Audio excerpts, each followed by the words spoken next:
Okay, welcome back everyone. Welcome to a sunny Sunday afternoon, and we are baling some hay.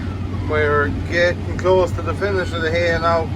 We have, I've 2 more jobs to do after this, maybe 20 acres this evening after this, and then 7 acres for Tuesday, and that is it for the hay for this year.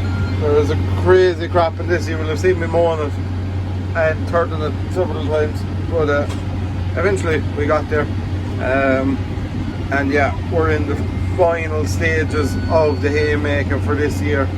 I always like being at the hay when the weather is settled. When the weather doesn't play ball, it's a bit of a nightmare of a job, but it's just easier. It's the one thing you need to be careful of, obviously, is fire. But keep the machines blow down, keep the fire extinguisher with me, and just be as safe as you can. But it's a lot easier on the machines. You're not trying to pack and chop grass inside in the bale, or you're literally just making a nice bale and spitting it out.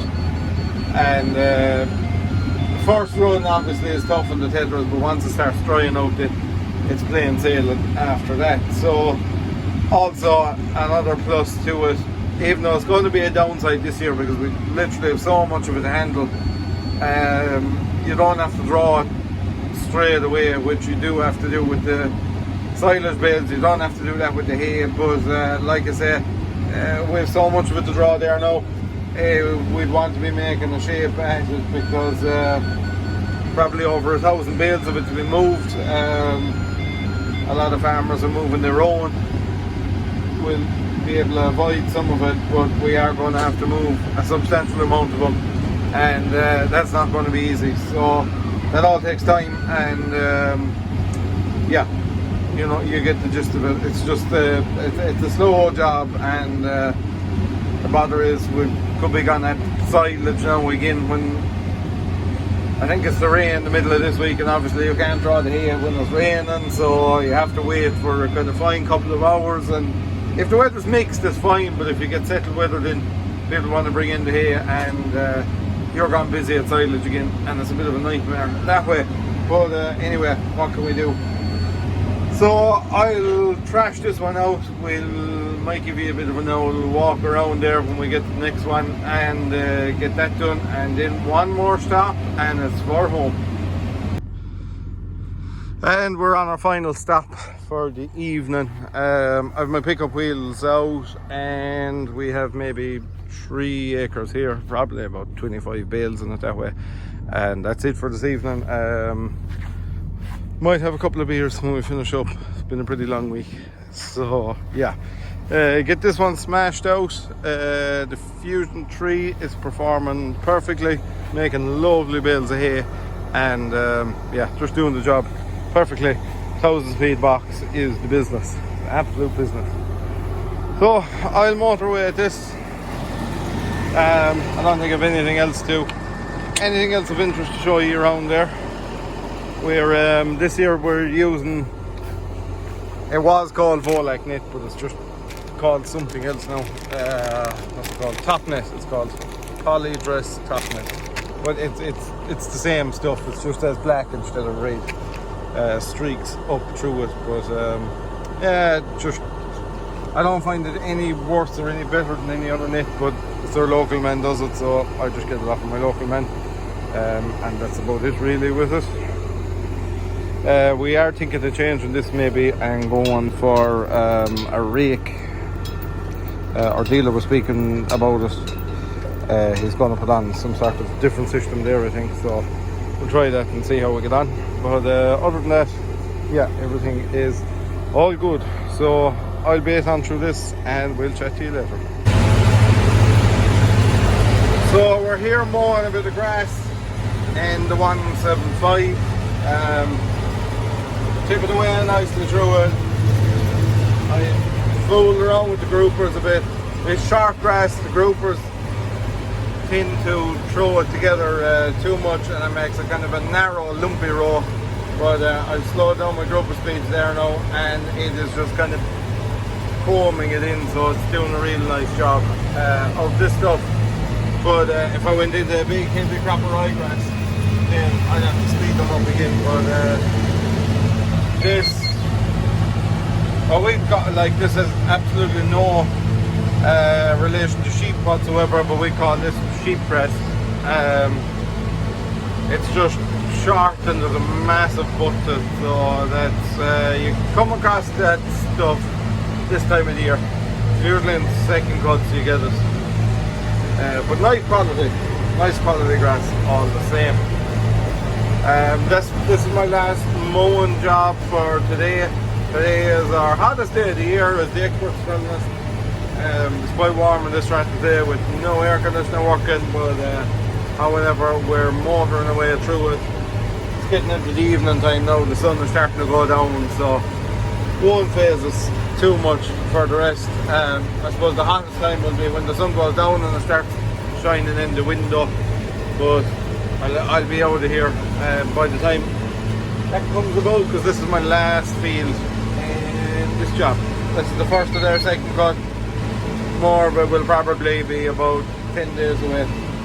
Dairy farm that rear their own replacements, so a lot going on here. So yeah, look, I'll stay belting away through this. Tomorrow we have silage to pick, we have ploughing to do, we have bales to draw, we have an awful lot to do again tomorrow, so probably get cracking and maybe getting a bit of that ready tonight. We'll see when I get home what time it is, so yeah. We'll chat to you then. Right, so welcome back. We're here raking. Some pretty tough conditions. We are absolutely on top of a mountain.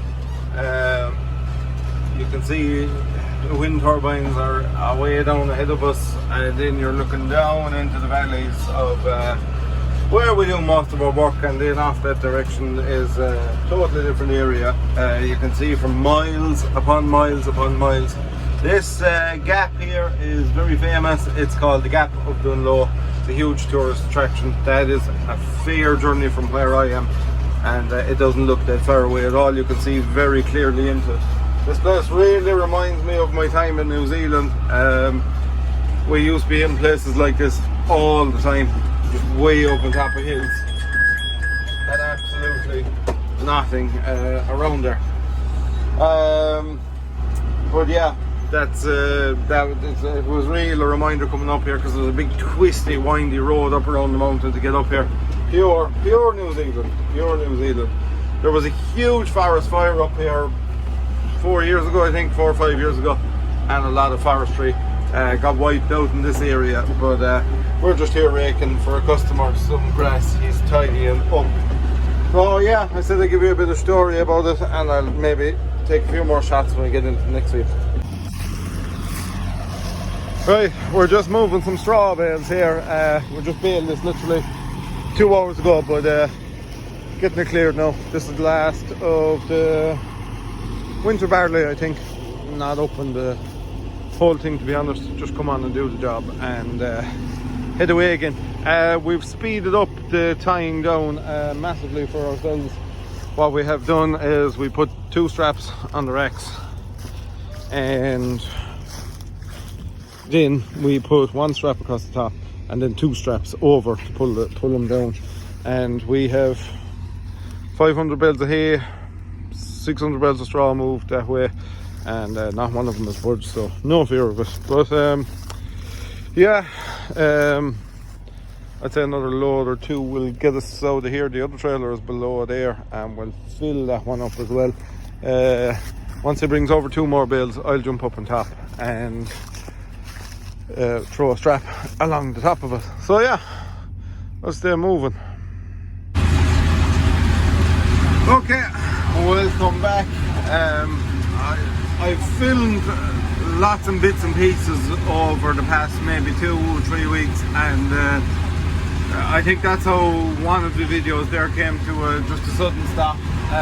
We were just pretty busy, and I'm putting up with in to do a video, but I don't kind of really, shall we say, edit it or review it or anything. And I don't put a massive amount of time into that side of it. I probably should put a bit more time into it, but it's just how it happens. People still seem to like the videos, so if you're happy with the way they are, then I don't see much point in spending a lot of time getting them ready and all that. But anyway, we're here doing a bit of topping with the CBX 175 and our triple mowers, which probably an unusual choice for topping, but I'm able to cover ground very, very quickly, and I know all these fields. I've covered them a lot of times. I know there's no big obstacles in them or anything like that, and even if there is obstacles, I know where they are. So just cleaning this up for the farmer, and I don't stay in close to the headland, so we'll run around with the mulcher, get the headland bits, and that'll be the job done. Other than that, it's supposed to be a wet weekend, so give us a chance to catch up on a bit of maintenance, get a few jobs done and all that other side of it. So yeah, the mulcher's out at the moment, he's in a different job, and when he's finished that I'll get him to come in here. But there's a lot of ground here. There's 60 acres I would suppose, maybe a bit more, so going around topping it with the mulcher is very, very slow when you're only doing an acre an hour that way. You know, it's while it does a fantastic job, it's just, it takes a week nearly. So yeah, that's why we decided to top it with the triples this time. I have done some topping last year with them, and our old class mowers, I used to do a bit of topping with those as well.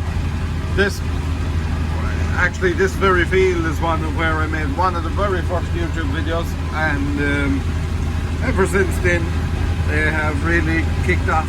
So yeah, happy enough with the way the channel is progressing and all that side of it. So I'll keep baiting on through this, get this job knocked out, and hopefully we will finish at a reasonable hour this evening. So we'll talk to you later.